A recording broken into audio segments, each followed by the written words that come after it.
안녕하세요. 저는 고려대학교 바이오시스템 의과학부 김성은이라고 합니다. 자, 이번에 할 얘기는 암 연구와 그다음에 치료의 역사입니다. 학습 목표는 저희가 여러 가지 그동안의 연구를 통해서 알게 된 암의 원인이 되는 것들의 예시들을 함께 볼 것이고요. 그 다음에 이 암 연구를 하는 데 있어서 중요했던 어떤 컨셉들이 무엇이 있는지에 대한 얘기를 할 거고요. 그 다음에 이 암의 치료 방법들에 대해서도 여러 가지가 있겠지만 그 대표적인 것들에 대한 어떤 역사를 얘기를 하도록 하겠습니다.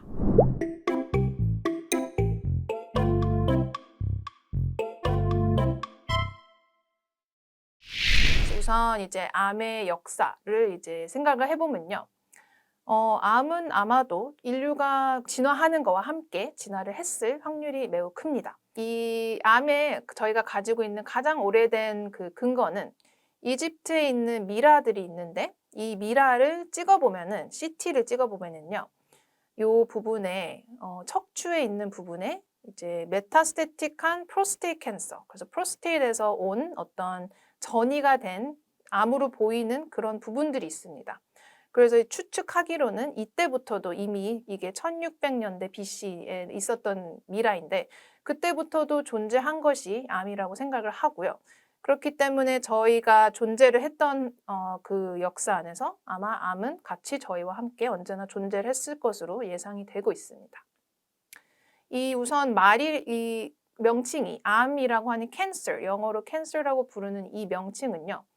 처음에 이 그리스 어원이 칼키노스에서 나왔습니다. 칼키노스라고 하는 단어는 crab, 이 개, 여기 밑에 그림에 있는 이 개에서 나오는 단어인데요.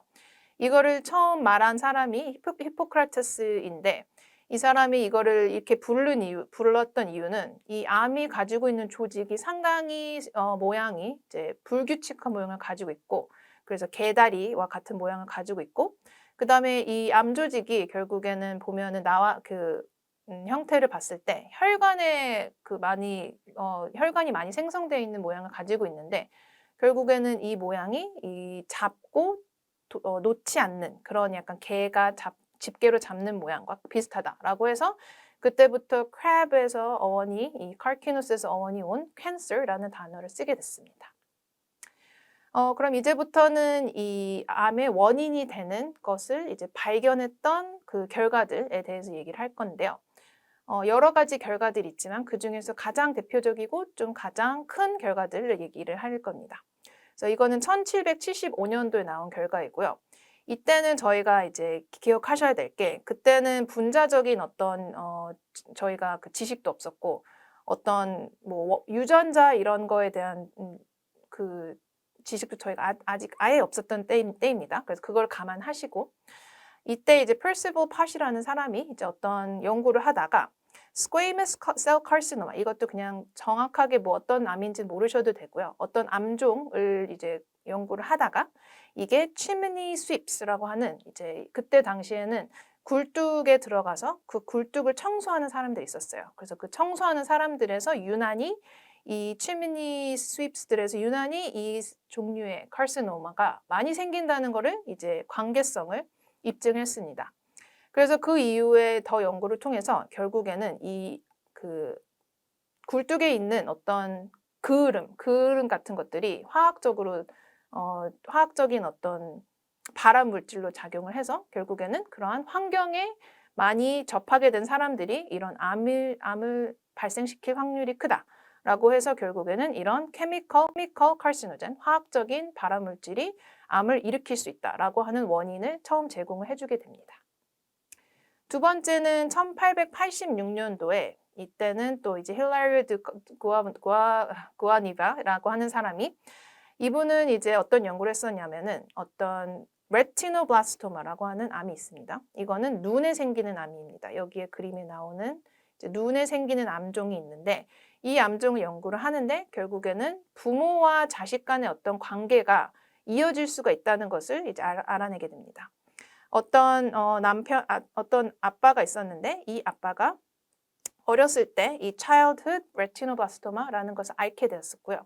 이 사람이 7명의 자녀를 낳게 됐는데 그 중에서 2명의 자녀가 또 똑같이 이 childhood retinoblastoma라고 하는 암종을 갖게 됩니다. 그렇다는 것은 보통의 경우보다 훨씬 더 많이 생기는 경우여서 결국에는 어떤 암이 생길 수 있는 가능성이 그 부모에게서 자식에게 이제 유전이 될 수 있다라고 하는 것을 알게 됐습니다. 그 이후에 이제 연구를 통해서 결국에는 어떤 중요한 유전자에서 변이가 생겼을 때 이게 암을 일으킬 수 있는 유전적인 요인이 될 수 있다라는 연구가 이제 나오게 됩니다. 세 번째는 1911년도에 나온 연구 결과인데요. 이때는 페이튼 라우스라고 하는 사람이 그때 당시에는 바이러스인지는 몰랐었는데요. 이 닭에 생기는 종양을 이제 연구를 하게 됐습니다. 이 닭에 생기는 종양이 있는데 이거를 꺼내서 조직을 만약에 잘게 부숴서 어떤 필터를 통해서요. 나오게 되는 필터보다 작게 되는 어떤 형태의 물질이 다른 건강한 닭에 넣었을 때 또 암을 만들게 된다라는 실험을 했습니다. 그래서 이거는 세포가 아닌 세포보다 작은 어떤 형태의 물질이 어떤 결국에는 다른 건강한 개체에도 암을 일으킬 수 있다. infectious하다. 그러니까 감염을 시킬 수 있다라고 하는 것을 이제 알게 되어서 이거는 생물학적인 발암 물질, 그래서 살아있는 어떤 생물학적인 발암 물질이 존재한다라는 걸 처음 알게 됐습니다. 이거는 더 연구를 통해서 결국에는 이런 라우스 사르코마 바이러스라는 거의 존재를 처음 입증하게 되었고 이것이 결국에는 지금까지도 어떤 바이러스들은 암을 일으킬 수 있다라는 그러한 연구 결과로 이어지게 됩니다. 그 다음에 1950년도에는 이 담배의 그 연기에 들어있는 어떤 물질들과 이 폐암의 발생이 연관성이 있다라는 결과들이 나왔습니다. 이건 여러 사람의 결과로 나왔는데요. 이때는 시가렛 스모킹, 그래서 담배를 피는 것과 그 다음에 폐암이 생기는 것과의 연관성을 처음 이제 보여주게 되고요. 여기 보여주는 그 그래프는 이 빨간색 이 선은 담배가 이제 늘어나게 되는 그 선이고요. 곡선이고 이 다음에는 이제 초록색은 결국에는 폐암이 생기게 되는데 이게 담배 때문에 생기는 폐암의 숫자입니다. 결국에는 이 두 곡선이 매우 같은 형태를 가지고 있는 것으로 봐서는 이 담배에서 나오는 어떤 물질이 폐암을 일으키게 되는 원인이 될 수 있다라는 것을 알려주게 됩니다. 그 이후의 연구를 통해서 결국에 폐암이 일으키게 되는 물질들은 화학적인 발암 물질, 담배 연기에 들어있는 화학적인 발암 물질들이 폐암을 일으킬 수 있다는 것이 알려지게 됩니다. 거기까지는 이제 저희가 암이 생기는 원인에 대한 연구들을 굵직굵직한 것들을 이제 같이 보았고요. 그 다음에는 암 연구에서 있어서 어떤 컨셉이라고 하는 것들이 무엇인지 저희가 설명을 하면서 그거에 대한 얘기를 하도록 하겠습니다. 이거는 1960년대에 나온 내용인데요. 이때 이 2명의 사람들이 chronic myelogenic leukemia라고 하는 CML이라고 하는 백혈병의 일종입니다. 이것도 정확한 이름을 아실 필요는 없지만 백혈병을 연구를 하다가 이런 필라델피아 크로모솜이라고 부르게 된 어떤 염색체를 보게 돼요. 그래서 그때 당시에는 유전자는 잘 모르지만 염색체 같은 거는 좀 크기 때문에 현미경으로 관찰할 수가 있었습니다. 그래서 현미경으로 관찰하다 보니 이 CML이라고 하는 백혈병을 앓는 환자들이 유난히 작은 이런 염색체를 가지고 있다라는 사실을 알게 됐어요. 그래서 이 이름을 필라델피아 크로모솜으로 붙이게 됐어요. 그래서 그 이후에 이제 더 연구를 했던 것들이 그 염색체가 작은 염색체 안에 이런 새로운 유전자가 생기게 되고 그게 결국은 발암 물질처럼 이제 온코진의 역할을 암을 일으키게 되는 유전자의 역할을 해서 이 CML이 생기는 것이다라는 그런 온코진의 첫 그 존재에 대한 연구가 나오게 됐습니다. 그렇기 때문에 여기서는 이제 온코진이 무엇인지에 대한 그 뒤에 연구들이 상당히 많이 이루어지게 됐습니다. 두 번째는 그것도 비슷하지만 또 중요한 부분인데요. 프로토온코진이라는 존재가 이제 컨셉이 나오게 됩니다. 그래서 이름이 조금 어려울 수 있는데 온코진이라고 하는 거는 아까 얘기했듯이 어떤 새로운 유전자인데 그게 종양을 일으키게 되는 역할을 하게 된다고 했죠. 근데 이제 프로토라고 하는 거는 포텐셜이라고 생각하면 됩니다. 우리가 요즘 얘기할 때 포텐셜 있다라고 하는 건 어떤 가능성이 있다라고 얘기하는 거잖아요. 그래서 이거는 1976년에 이제 나온 결과들인데 결국에 어떤 것을 찾게 되냐면 이런 온코진이라고 하는 게 종양을 일으킬 때 중요한 유전자이잖아요. 근데 이게 정상적인 세포에도 다 있더라라고 하는 게 결국에 여기서 나온 결과입니다. 그래서 어떻게 보면 좀 되게 저희에게 큰 깨달음을 준 건데 어떤 새로운 유전자가 밖에서 들어와서 종양을 일으키는 게 아니라 원래 종양을 일으킬 수 있는 유전자들은 우리 몸에 이미 들어있던 겁니다. 지금 저희 몸에도 여러 가지 유전자들이 있는데 그중에서 종양을 일으키는 데 중요한 역할을 할 수 있는 유전자들이 이미 저희 몸에 다 있습니다. 그래서 이게 프로토온코진의 존재를 알려주게 됐고요. 이걸로 인해서 많은 컨셉의 변화들이 있게 됩니다. 그래서 아까 얘기한 바이러스가 밖에서 와서 종양을 일으킬 수도 있지만 많은 경우는 저희가 이미 가지고 있는 이런 프로토온코진의 변화 때문에 저희가 종양을 생기게 되는 겁니다. 결국에는 저희 안에서 있는 어떤 변화인 거죠. 또 하나는 이게 이제 TP53라고 하는 유전자의 존재가 이제 알려지게 되면서 나온 컨셉인데 이거는 Tumor Suppressor Gene의 컨셉입니다. 그래서 이거는 앞에 얘기한 거는 온코진이라고 하는 거는 그 유전자가 켜지면 암이 잘 되는 그런 유전자이고요.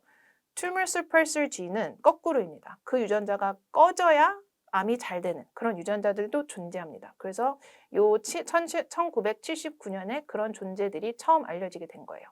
지금까지도 가장 중요한 유전자로 생각이 되는 TP53라고 하는 아니면 P53라고 하는 이런 유전자들이 처음 발견이 됐고요. 이 유전자가 만약에 기능이 꺼지면 그러면 이 세포들이 더 분열을 많이 하고 이 암이 잘 생기게 된다라고 하는 결과들이 나왔습니다. 그래서 그 이후에는 많은 또 다른 유전자들이 찾아지게 됩니다. 그래서 결국에는 앞에 얘기한 그 컨셉을 생각하시면 결국에는 암이라고 하는 거는 유전적인 질병으로 생각할 수가 있어요. 이게 꼭 유전적인 어떤 질환이라고 해서 부모에게서 다 전달이 되는 건 아니지만 유전적인 변화로 인해서 생기는 질병이라는 겁니다. 그래서 이 정상적인 유전자가 있을 때 예를 들어 아까 얘기한 프로토온코진은 보통은 이제 켜지게 되면은 암이 생기는 거라서 암의 온코진에서 예를 들어서 암이 생기는 데 있어서 더 앞으로 가게 하는 그런 힘을 주게 되는 거고요. Tumor Suppressor 같은 경우에는 그걸 못 가게 하는 그런 기능을 가지고 있죠. 그래서 얘는 브레이크라고 생각하면 됩니다. 근데 만약에 브레이크가 고장나면 더 빨리 가겠죠. 그러니까 더 빨리 가는 걸 멈출 수가 없겠죠. 그리고 액셀러레이터가 되는 프로토온코진은 더 밟게 되면은 더 빨리 가겠죠. 그래서 이러한 두 가지의 변화들이 복합적으로 일어나게 되면은 정상적인 조직에서부터 암이 생기는 그런 변화를 일으킬 수가 있게 되는 겁니다. 그래서 한 가지 변화라고 생각하시면 안 되고요. 여러 가지 변화들이 축적이 돼서 결국에는 이렇게 정상적인 세포가 암세포가 되는 그런 변화를 일으키게 됩니다. 그리고 이제는 저희가 암세포를 결국에 이제 변화하는 것들이 있었고 그게 암이 발생하게 되면은 치료를 하는 부분들도 아주 많은 변화를 겪게 되었는데요. 그 역사에 대해서도 얘기를 하도록 하겠습니다. 가장 먼저 이제 지금도 사용을 하고 있는 치료 방법이지만 가장 먼저 사용하게 된 것은 surgery, 그래서 수술입니다. 결국엔 수술적인 제거. 그래서 이거는 가장 많은 예시를 드는 거는 1882년도에 radical mastectomy라고 하는 이제 많은 조직을 떼어내는 제거를 하는 수술을 하는 거를 유방암에서 이제 적용을 시켰습니다. 지금도 많은 좀 변화들이 있긴 했지만 이 기초적인 그 제거 수술은 그대로 사용을 하고 있습니다. 그래서 이 원리는 결국에는 암세포가 있는 부분과 혹시라도 그 암세포가 주변 세포로 만약에 퍼져 있으면 그 세포들을 조직을 함께 제거를 해서 애초에 원천적인 어떤 조직을 제거를 하는 것으로 이제 생각을 하시면 됩니다. 그래서 많은 경우에는 이렇게 수술로 제거를 할 수가 있는 가능성이 있다면 그게 가장 좋은 어떤 치료의 한 방법이 될 수가 있습니다. 그 다음에는 이제 radiation therapy, 그래서 방사선을 사용한 치료 방법도 많이 들어보셨을 텐데요. 이게 시작된 시점은 1898년입니다. 그래서 메리 큐리, 그다음에 피에르 큐리 이 부부가 함께 라디오 그 방사선의 특징을 띠게 되는 레디움이나 폴로니움을 이제 찾아내게 되고요. 그걸 이용해서 결국에는 암세포를 죽이게 되는 그런 치료를 사용을 하게 됩니다. 그래서 지금도 방사선 치료는 말씀드렸다시피 아마도 많이 아실 텐데 많이 사용을 하고 있고요. 다만 이거가 효과는 있긴 한데요. 사이드 이펙트, 그래서 부작용, 그래서 정상 세포들도 만약에 분열을 잘하는 세포들이 있습니다. 저희가 그래서 흔히 생각하시는 왜 머리가 빠지는 일들이나 아니면은 저희가 대장, 장에도 많이 분열을 하는 정상 세포들이 있는데 이런 방사선 치료 같은 거를 받게 되면 항암 치료 받게 되면 이런 부작용으로 인해서 그 세포들도 죽게 되는 그런 부작용이 있기 때문에 이 레디에이션 테라피가 사용은 되고 있지만 또 다른 새로운 방법들을 찾아내고자 하는 그런 노력들이 있습니다. 호르모노 테라피라고 하는 거는 모든 암종에 해당되는 건 아니지만 상당히 그래도 많은 암종에 해당이 될 수 있는 부분들이 있는데 이거는 1941년도에 처음 시작이 된 그러한 치료 방법입니다. 여기서는 이제 호르몬의 영향을 받는 암종일 경우에는 이런 호르몬을 가지고 치료를 하게 되는데요. 예를 들어서 프로스테이트 캔서에서 테스토스테론이 낮춰지거나 아니면 에스트로겐을 넣어주거나 하게 되면은 그 암종의 이제 크기를 줄여주게 되는 효과를 주기 때문에 이러한 호르몬 치료는 그게 치료가 잘 적용이 되는 암종에서는 계속해서 잘 사용을 하는 부분이 있습니다. 그 다음에는 키모테라피입니다. 그래서 이것도 생각하시면은 앞에 레디에이션 테라피랑 좀 비슷한 부분들이 있는데요. 결국에 이거는 1947년도에서 1949년 이때에 많이 사용이 처음 시작된 부분이고요. 여기서 이제 키모테라피는 한 가지 종류는 아니고 처음에 발견된 이후에 여러 가지가 개발이 되어서 서로 다른 기작을 가지고 있지만 결론적으로는 이렇게 여러 가지 기작들이 함께 작용하는 세포가 무엇이냐고 하면은 분열을 하는 세포들입니다. 그래서 DNA를 뭐 2배로 만들어야 되는데 그 부분에 작용하는 약물들도 있고요. 아니면은 DNA를 만든 이후에 또 세포가 2개로 쪼개져야 되는데 거기에 작용하는 약물들도 있고요. 여러 가지 다른 기작을 갖고 있지만 결국에는 분열하는 세포를 죽이고자 하는 약물들이 이 키모테라피입니다. 그래서 똑같이 아까 얘기 드린 것처럼 레디에이션 테라피처럼 이것도 디바이딩 셀, 그래서 분열하는 세포를 타겟하기 때문에 결국에는 비슷한 그런 그 부작용들이 존재할 수밖에 없습니다. 그래서 레디에이션 테라피와 키모테라피는 가장 많이 사용하는 치료 방법이지만 아무래도 부작용이 있기 때문에 새로운 작용을 하는 약물들을 찾고자 하는 노력이 지금도 이어지고 있습니다. 네, 그 다음에는 이제 targeted therapy입니다. 그래서 말씀드린 이 부작용을 없애주고자 하는 첫 시도가 이제 2001년도에 나온 요 targeted therapy의 예시입니다. 이름으로도 알 수 있듯이 target라고 하는 거는 타겟이잖아요. 이제 어떤 표적이 정확하게 정해져 있는 치료 방법이에요. 그래서 앞에 말씀드린 그 항암 치료나 이제 방사선 치료는 분열하는 세포가 표적이 되는 건데 그거는 매우 큰 표적이죠. 그래서 여기서 얘기하는 이 표적은 작은 표적입니다. 그래서 아주 정확한 표적이에요. 이게 이제 지금 많은 그 치료 방법들의 어떤 목표가 되는 부분들이고요. 여기서 처음 발견된 거는 아까 얘기했던 필라델피아 크로모솜이라고 하는 게 있었잖아요. 이 암종 CML이라고 하는 백혈병의 한 어떤 종류인데 여기서 이 백혈병을 앓는 사람들은 이 필라델피아 크로모솜을 많이 가지고 있는데 이걸로 인해서 결국엔 온코진이라고 하는 BCR-ABL, 이것도 정확한 거는 아실 필요는 없지만 이 BCR-ABL이라고 하는 게 결국은 표적입니다. 그래서 얘가 표적인데요. 얘가 표적인 거를 정해놓고 거기에 맞는 약물을 찾고자 하는 겁니다. 그래서 이 BCR-ABL이라고 하는 표적이 있고 결국에 이 약물은 원래는 ATP라고 하는 어떤 필요한 그 성분이 있어요. 얘를 만나야지만 기능을 잘 하는데 얘를 못 만나게 딱 여기에 들어가는 겁니다. 그래서 이 나온 약물이 이마티닙이라고도 부르고 리벡이라고도 부르는데 이 약물은 상당히 구체적으로 이 BCR-ABL이라는 표적만 맞게 될 수 있어요. 그래서 어떻게 됐느냐? 이게 아주 좋은 예시였는데요. 이 CMA를 앓고 있는 환자들은 원래는 이게 이제 생존 곡선이라고 보시면 됩니다. 여기는 몇 개월이거든요. 그래서 12개월이 1년이니까 요 정도가 1년, 요 정도가 2년, 요 정도가 3년이라고 생각하시면 돼요.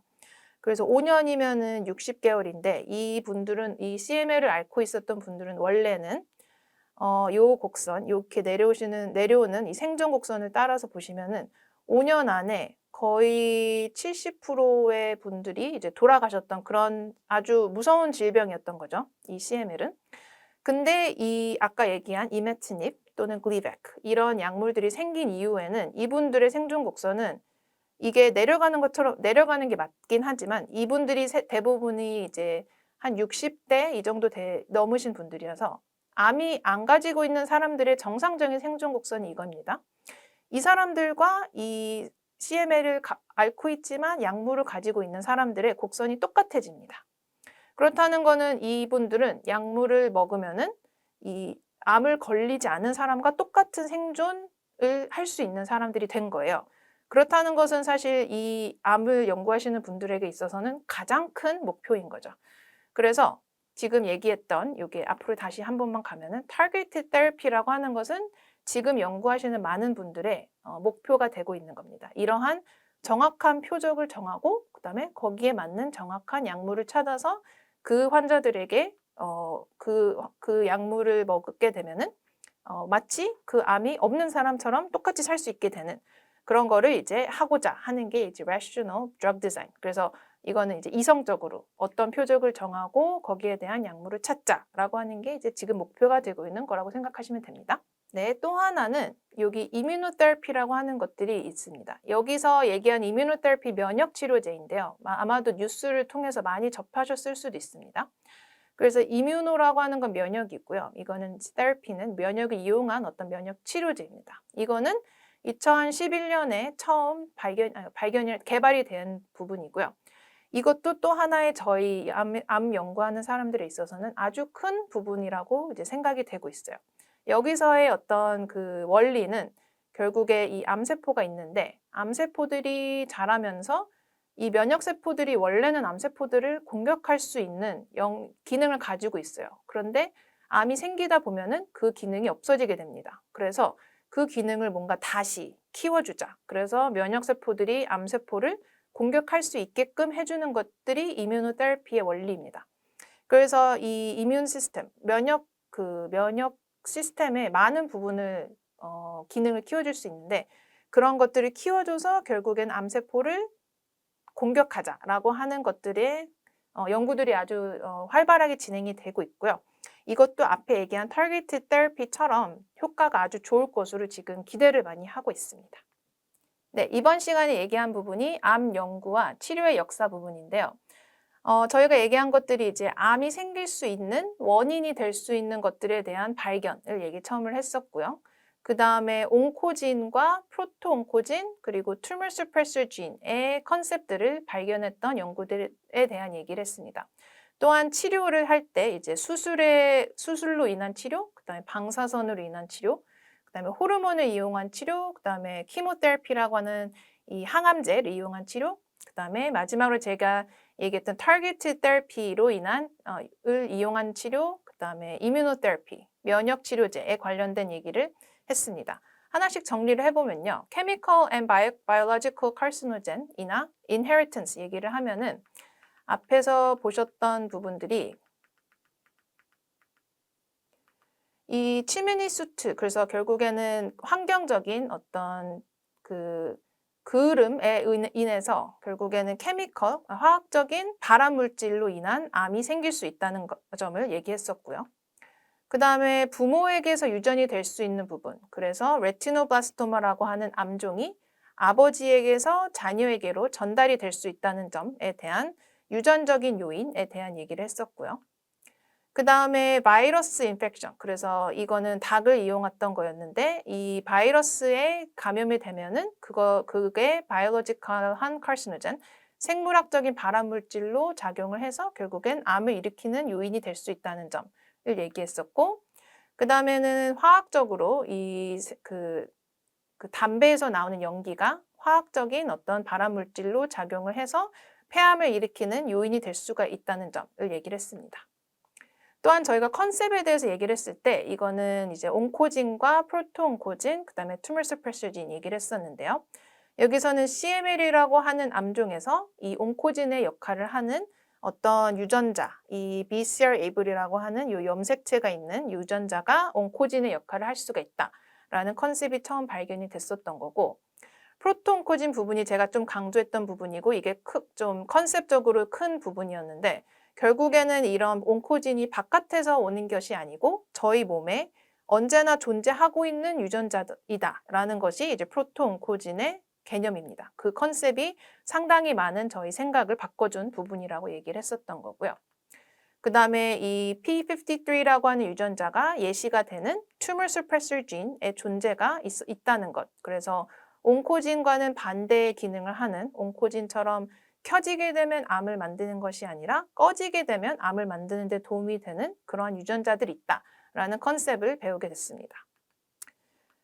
그리고 치료의 목적에서 봤을 때는 예전부터 사용이 되었었던 수술이나 아니면 radiation therapy, 방사선을 이용한 therapy, 그 다음에 저희가 hormonal therapy는 호르몬의 영향을 받는 암종의 약간 특이적인 부분이니까 그건 뛰어넘고 chemotherapy.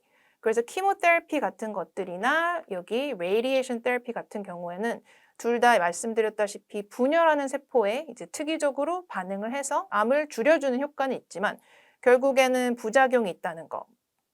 저희 몸에서 정상적으로도 분열하는 모든 세포들을 타겟한다는 점에서 이제 부작용이 있습니다.